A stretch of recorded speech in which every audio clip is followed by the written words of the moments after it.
realized this, so we stop our cash burn and then duplicate the model into the future. I want to, our vision is 20 black houses, 20 legacy centers in the next 5 to 7 years, franchised out in 250 years, 215 years all around the world. That's the path forward, clear and plain.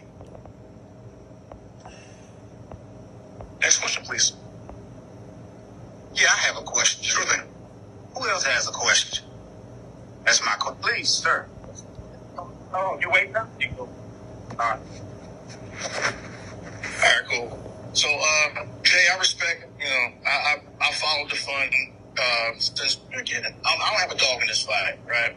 But I'm in the real estate space, and I wanted to see you win, and I still do want to see you win. But I have a four-part question. Sure. So, number one would be, how much cash is the fund sitting on the bank currently? Two, is there enough cash on hand to pre-develop the land that you're speaking of for the new development? Three, if the reason was to sell to the New Mexico LLC for privacy concerns, why was it then sold back to your name for $80? That would defeat the original reasoning. And then my fourth question, the last question, would be: the fund has an exclusive right to the said 27 acres, but contractually, how does the current owner of this 27 acres benefit from this exclusive right to the land? Awesome. Thank you for your questions. First question. We will go over our financials, and we'll go over our detailed financials in our completed audit. I will say that the fund is sub $500,000 of cash, and that we absolutely must raise capital to keep the mission going. Absolutely. We have to be capitalized. So we lost everything and don't get no more money. Operation, very expensive journey. $500,000. And the energy into nights like tonight in defending ourselves in the lawsuits to E.J. Hawkins, lawsuits to someone else I ain't got to name these. We had to sue for 2 years of defamation and slander that hurt us. That we also won. There's 2 lawsuits won that cost us money, time, and focus. SEC investigation for $250,000, time and focus, right? Et cetera, et cetera. But that answers the first question. Second question. Sure. Excuse me. Yeah, he says $500K in the back. Yeah, all right. Appreciate it. Oh, hey, Jazz. So yes, that's what he said. Number. Yeah, we have exact number. Sub 500K. Second question. Number 2 was: is there enough cash on hand to pre-develop the land for this new development? Yes, we are not full pre-development in so many phases, right? But what we have here going next into our civil gives us enough to be in position for our equity play, for or subdividing the land, getting into infrastructure, right, with subsidies, et cetera, et cetera. So we are well enough positioned as we enter our next capital raise round to bring this development to full pre-development phase. Oh, appreciate that, man. Yes, sir.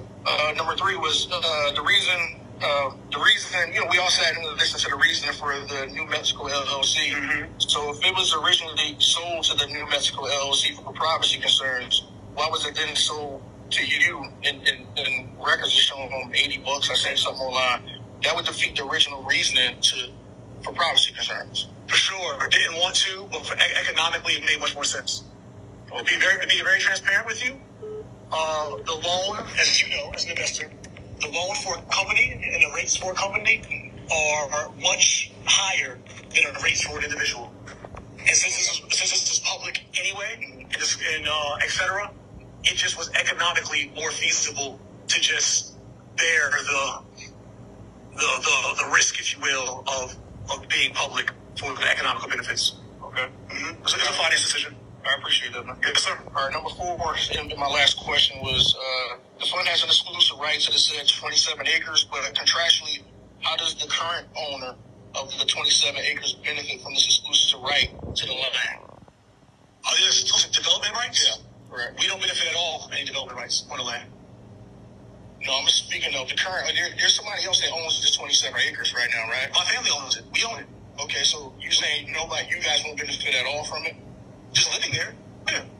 Cool. We paid for the property. Mm-hmm. We overpaid for the property by $25,000 to the fund, right? 13 to 60% return to the fund. Mm-hmm. And the fund got the development rights. And we pay all the carrying costs of the property. The fund does not pay any landscaping, any taxes, any insurance, any mortgage, any carrying costs.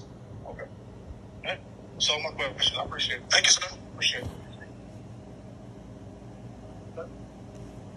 Okay. All right. He asked a couple of my questions. He asked a couple of other questions. But you, what's going on, bro? Peace, King. All right, what's your name? My name is Anthony Brooks. I appreciate it.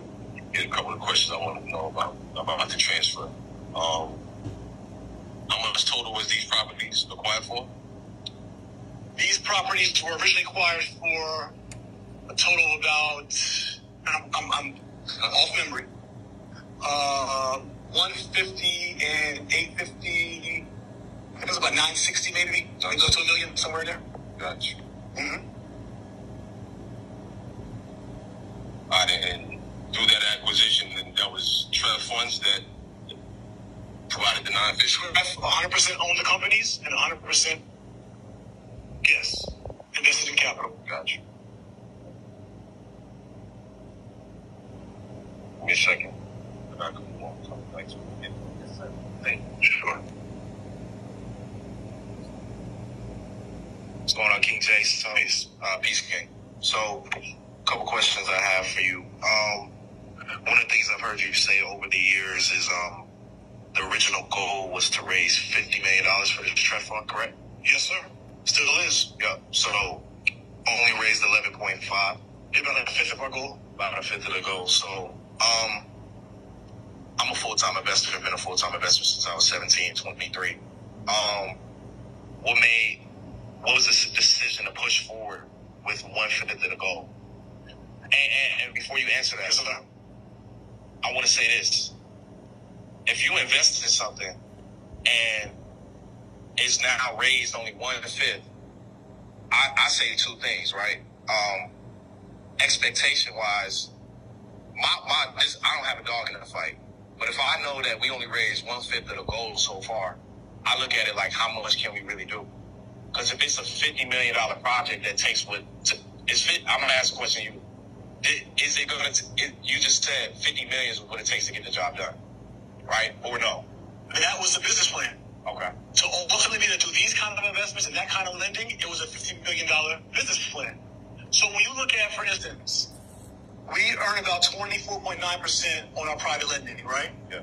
So imagine so for every $10 million that we had to lend, that would be $2.5 million approximately a year.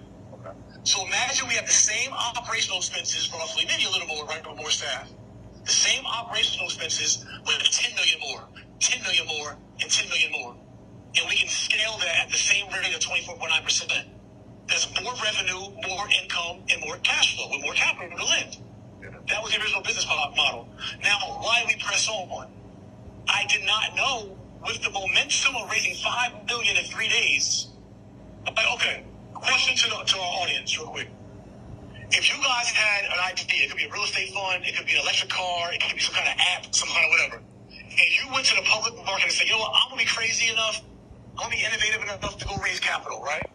I really want to answer from everybody in the room, seriously. If you went out and you say, you know what, for my business, I'm going to need $50 million and do this the right way, right? And if you raised $5 million in your first 3 days with this idea that God downloaded to you out of your head and you went and executed it, if you